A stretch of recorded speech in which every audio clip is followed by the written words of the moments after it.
Comparison of electromagnetic waves and matter waves है। देखें, दो किस्म की वेव्स हैं। हमने कल भी बात की थी कि मैटर वेव्स जब हम छोटे पार्टिकल्स को देखते हैं, मिसाल के तौर पे फोटोन हो गए, इलेक्ट्रॉन हो गए या प्रोटॉन हो गए, जब वो हरकत करते हैं तो वो वेव की शक्ल में हरकत करते हैं। वो हमें ऐसा लगता है जैसे वेव है। जैसे हमने लाइट का डायफ्रैक्शन देखा, लाइट हालांकि फोटोन का बना होता है, पार्टिकल होते हैं, लेकिन डायफ्रैक्शन ऐसे करते हैं जैसे कि वो वेव्स हैं।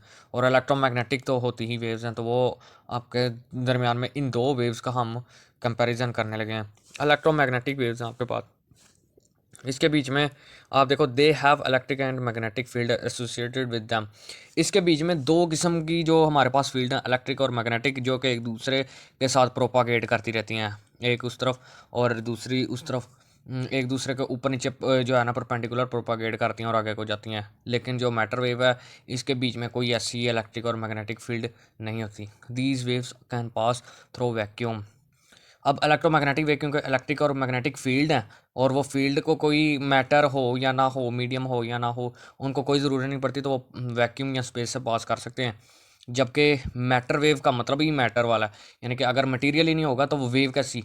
अगर लाइट के फोटोन ही नहीं होंगे तो वो वेव, वही तो वेव बना रहे हैं, तो ऐसे कैसे हो सकता है। तो वो वैक्यूम से पास ऐसे नहीं कर सकते। They have the fixed velocity. अच्छा, जो आपकी इलेक्ट्रोमैग्नेटिक वेव है, उनकी आपको बताया कि एक मखसूस वेलोसिटी है।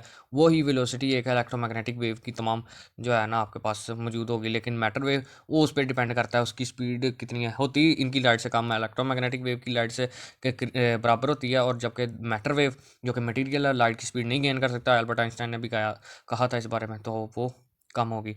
There wavelength can be measured easily. जो वेवलेंथ है आपके पास इलेक्ट्रोमैग्नेटिक वेव की, वो हम इजीली मेजर कर सकते हैं क्योंकि ज़्यादा होती है आपके पास वेवलेंथ। आपके पास जो है, सॉरी, वेवलेंथ जो है वो, उसकी वेवलेंथ जो है आपने हमने जो पढ़ा था उसके बीच में अलग लाइट की डेफ लाइट के हमने वो सब ऑर्बिट पढ़े थे, जिसके बीच में हम लाइट के माइक्रोस्कोप से देखते थे, तो वो हमें मुख्तलिफ़ किस्म के हमें स्पेक्ट्रम नज़र आते थे। उन स्पेक्ट्रम की भी आगे से डिवीज़न थी, तो वो हम इस वेवलेंथ की जो है ना, इसकी वेवलेंथ हम मेजर कर सकते हैं। हालांकि मैटर वेव की हम वेवलेंथ जो है वो आसानी से मेजर नहीं कर सकते। These rays are emitted by a source in space.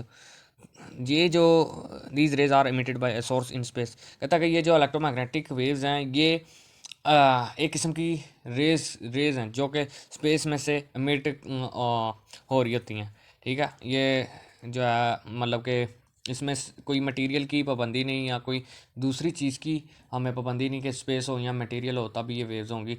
ये आज़ाद हैं। हालांकि ये जो मैटर वेव्स हैं, इनके लिए पार्टिकल होना ज़रूरी है, ये पार्टिकल के साथ एसोसिएटेड होती हैं।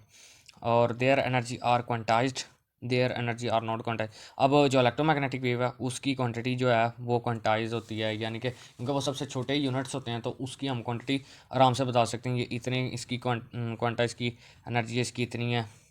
हाँ, और मैटर वेव्स में हमारे पास जो मैटर जो कि वेव बना रहा है, वो कुछ भी हो सकता है। वो फोटोन भी हो सकता है, प्रोटॉन भी हो सकता है, वो बड़ा पार्टिकल भी हो सकता है, तो उसकी एनर्जी ज़्यादा या कम हो सकती है। तो ये इनके बीच में कंपैरिजन।